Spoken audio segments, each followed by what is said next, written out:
सभी अपने घरों में सेफ और हेल्दी होंगे। आज मैं आप लोगों के लिए फिर से कुकिंग की वीडियो लेके आ रही हूँ एंड इस रेसिपी को आप लोग अपने घरों में भी बहुत इजीली ट्राई कर सकते हैं। जैसा कि आप लोगों को पता है कि मैं नेपाल से हूँ, यस आई एम नेपाली। ये हम नेपालियों का फेवरेट फूड माना जाता है। फेवरेट माना क्या जाता है, ये है हम सबका फेवरेट फूड। आजकल आप लोगों का भी बहुत फेवरेट होगा। सस्पेंस को रिवील करते हुए आज मैं आप लोगों के लिए बनाने वाली हूँ वेज मोमोज। ये यस 50 रुपया कट ओवर एक्टिंग की वजह और 50 रुपया कट ओवर एक्टिंग की वजह से। यस आप लोगों ने सही सुना। आज मैं आप लोगों के लिए वेज मोमोज बनाने वाली हूँ। आज मैं आप लोगों के लिए बनाने वाली हूँ घी के मोमोज। व्हाट? यस सुनने में थोड़ा अटपटा लगेगा बट यस मैं आप लोगों के लिए आज घी और सोयाबीन के मोमोज बनाने वाली हूँ। ट्रस्ट मी ये बहुत ही ज़्यादा डिलीशियस और यमी बनते हैं। इवन अगर आप इस वाले मोमोज को खाएंगे तो आप जो ओरिजिनल वेज मोमोज होते हैं या फिर नॉन वेज मोमोज होते हैं आप उन दोनों का टेस्ट भूल जाएंगे। ट्रस्ट मी गाइस ये बहुत ही ज़्यादा यमी और डिलीशियस बनता है। जैसा आप देख ही रहे हैं मेरे मुंह में ऑलरेडी पानी आ चुका है। आप लोगों को मैं रेसिपी दिखाती हूँ, आप लोग भी अपने घरों में ज़रूर ट्राई करना। बिना टाइम वेस्ट किए चलते हैं अपनी रेसिपी की तरफ। Let's go. मोमोज बनाने के लिए हमें बस ये 4 ही इंग्रेडिएंट्स चाहिए। ये घिया, 7 से 8 प्याज, थोड़े से अदरक और ये सोयाबीन। तो सबसे पहले हम प्याज को छील लेंगे अच्छे से।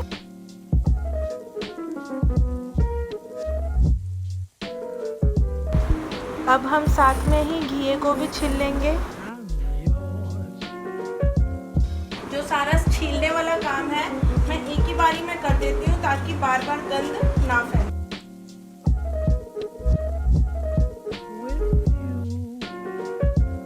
अब इन सभी को हम धो लेंगे। अब हम इसको बारीक चॉप कर लेंगे।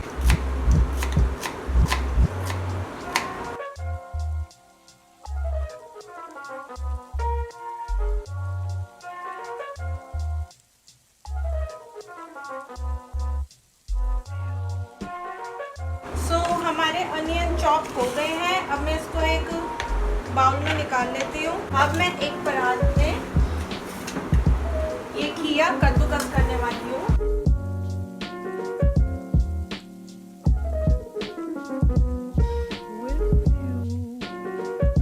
और अब हम अदरक को भी ग्रेट कर लेते हैं। आप लोग सोच रहे होंगे मैं इतना ज़्यादा अदरक क्यों डाल रही हूँ? नहीं ज़रूरत क्या है, बट अदरक का ही टेस्ट और फ्लेवर बहुत अच्छा निकल के आता है। अब हम सोयाबीन को ग्राइंड करेंगे। ग्राइंड करने के लिए सबसे पहले इसको अच्छे से निचोड़ लेंगे और फिर ग्राइंडर में डाल देंगे। बहुत ज़्यादा इसका पेस्ट नहीं बनाना है, इसको दरदरा ही रखना है ताकि ये मुंह में आए।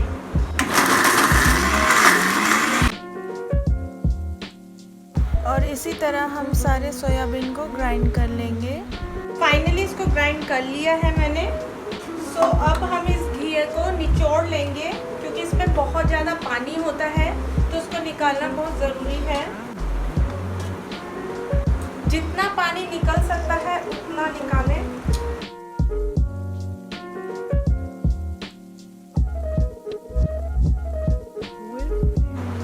तो आप देख सकते हैं इतना सारा पानी निकलता है। तो सारी कटिंग वाली प्रिपरेशंस हो गई हैं। तो अब हम स्टफिंग बना लेते हैं। सबसे पहले हम कढ़ाई को गरम कर लेंगे और उसमें डालडा घी डालेंगे। आप कोई भी कुकिंग ऑयल डाल सकते हैं बट मैं डालडा घी डालती हूँ क्योंकि इससे टेस्ट बहुत ही ज़्यादा अच्छा आता है। इसको हम अच्छे से गरम कर लेंगे। ये तेल बहुत ही गरम हो चुका है। अब इसमें सबसे पहले हम सोयाबीन डालेंगे।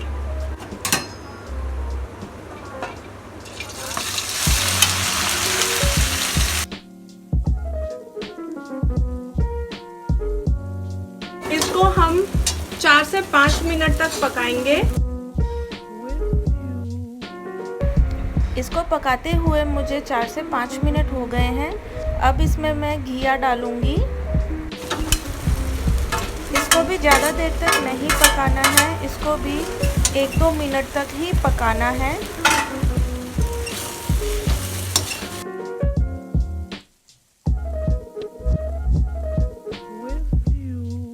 अब मैं इसमें प्याज डालूंगी।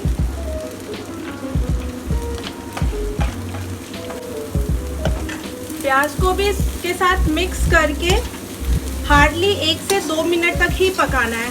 साथ के साथ हम इसमें नमक डाल देंगे।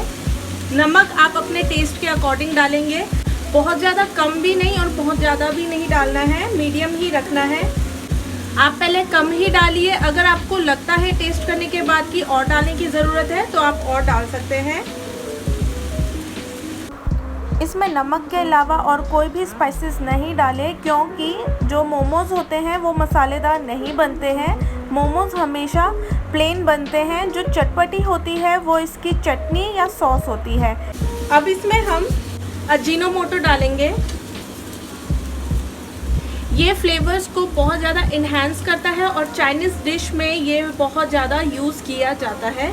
आई नो आप में से कई लोग मुझे बोलेंगे कि अजीनोमोटो नहीं यूज़ करना चाहिए क्योंकि ये नुकसान पहुंचाता है शरीर में, बट मैं इसलिए रिकमेंड करती हूँ क्योंकि ये चाइनीज़ डिशेस हम लोगों ने महीने 2 महीने में एक बार बनानी होती है, तो हम इतना तो डाल ही सकते हैं।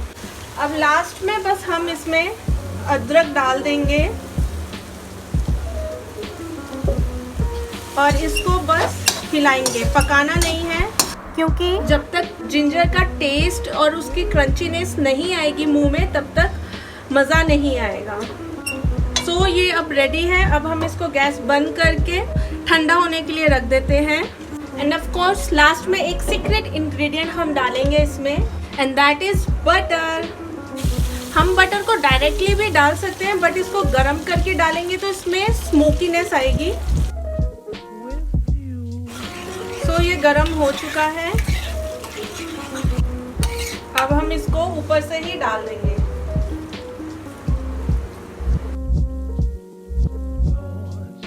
सो फाइनली हमारी स्टफिंग रेडी है। सो जैसे कि स्टफिंग रेडी है तो एक बार टेस्ट कर लेते हैं कि नमक वगैरह ठीक है या नहीं है।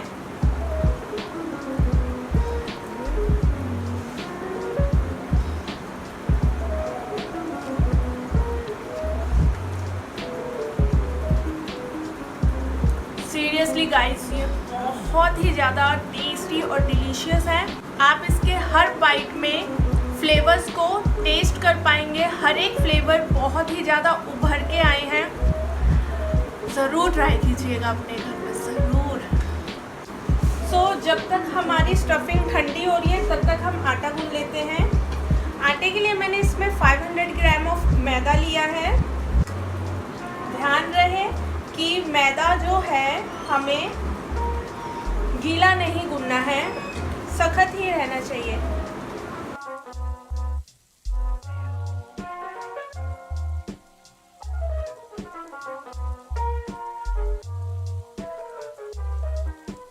तो अब ये हमने बहुत ज़्यादा हार्ड गूंथ लिया है। इसको रेस्ट के लिए हम रख लेते हैं 10 मिनट के लिए। तो हम गीले कपड़े से ढक देंगे ताकि ये सूखे ना। सो अब हम मोमोज वाले बर्तन में पानी गर्म होने के लिए रख देंगे। मोमोज बनाने के लिए सबसे पहले मैं छोटे छोटे गोले कर लेती हूँ।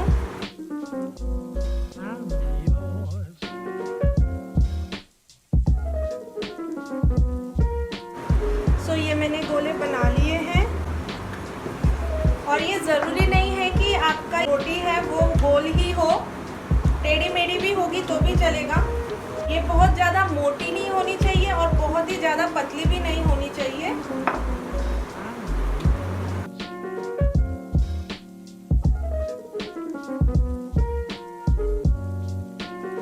सो स्टफिंग करना मुझे भी बहुत अच्छे से नहीं आता है, टेम्परेरी मैं कर ही लेती हूँ। इसको हम इस तरीके से बनाते हैं।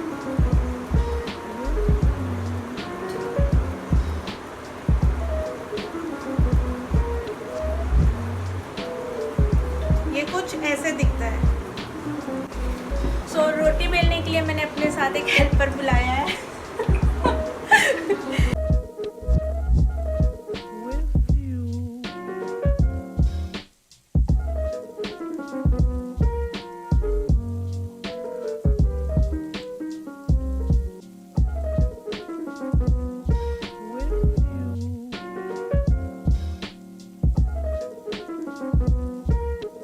अब इसको हम 10 से 15 मिनट तक स्टीम होने के लिए रख देंगे। उसके बाद चेक करेंगे कि ये पके हैं कि नहीं। तब तक हम चटनी की तैयारी कर लेते हैं।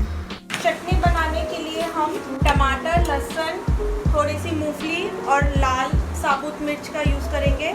टमाटर को छोटे छोटे काट लो।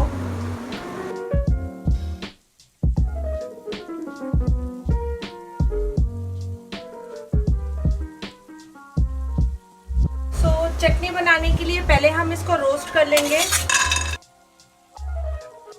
आप थोड़े से तेल में भी रोस्ट कर सकते हो, मर्जी है, चाहे आपको ड्राई रोस्ट करना है या थोड़े ऑयल में रोस्ट करना है। ये हमारी नेपाली स्टाइल की चटनी है। हम मूंगफली के बदले तिल का भी यूज़ कर सकते हैं। तो अभी तो मैं मूंगफली की बना रही हूँ चटनी, वैसे हम यूजुअली तिल की चटनी बनाते हैं। तो ये हमारा रोस्ट हो चुका है। अब इसको हम साइड में निकाल लेंगे।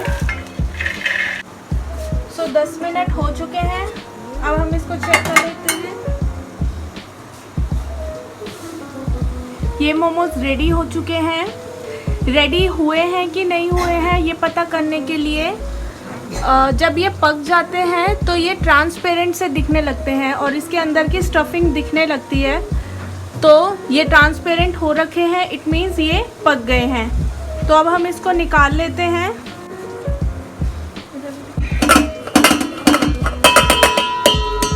ये बहुत इजीली निकल आते हैं। अब हमारे मोमोज रेडी हैं। अब इसको हम साइड में रखकर बाकी की चटनी की तैयारी करेंगे। अब हम थोड़े से तेल में लहसुन फ्राई करेंगे। वैसे तो ये नॉनस्टिक पैन था, पर मेरे नानी को नहीं पता था कि नॉनस्टिक पैन क्या होता है। उनको लगा ये जलने की वजह से काला हो गया है, तो उन्होंने इसको गोरा कर दिया। तो इसमें अब हम टमाटर डाल के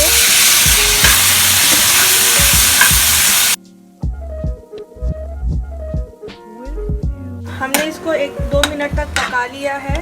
अब इसको हम ठंडा होने देंगे। ये अब ठंडे हो चुके हैं। अब इसको हम पीस लेते हैं।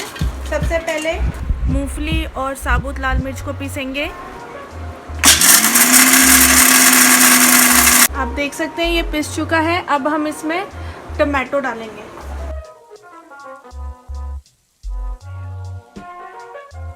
अब हम इसमें नमक डाल देंगे टेस्ट के अकॉर्डिंग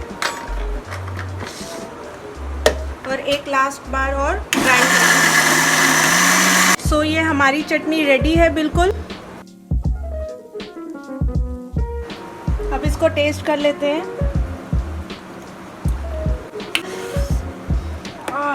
बहुत ही ज़्यादा चटपटी बनी है ये चटनी। हमारे मोमोज और चटनी रेडी है। अब हम इसको खाते हैं और बताते हैं कि ये कैसा बना है।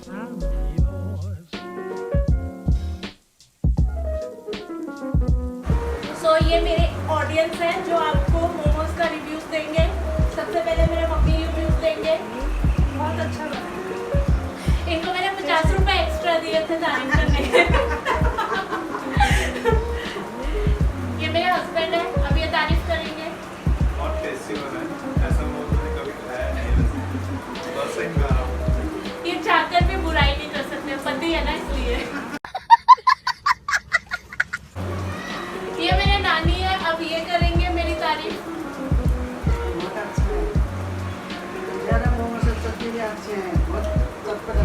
चटपटा है ना? नानी सच बोल रहे हैं, तो इनकी आप सुन सकते हो। सो फाइनली हम लोगों ने मोमोज खा रहे हैं। आप लोग मुंह से ज़्यादा पानी मत निकालना, अपने घर में आप लोग भी ट्राई करना और मुझे ज़रूर कमेंट सेक्शन में बताना कि आपको ये मोमोज कैसे लगे। सो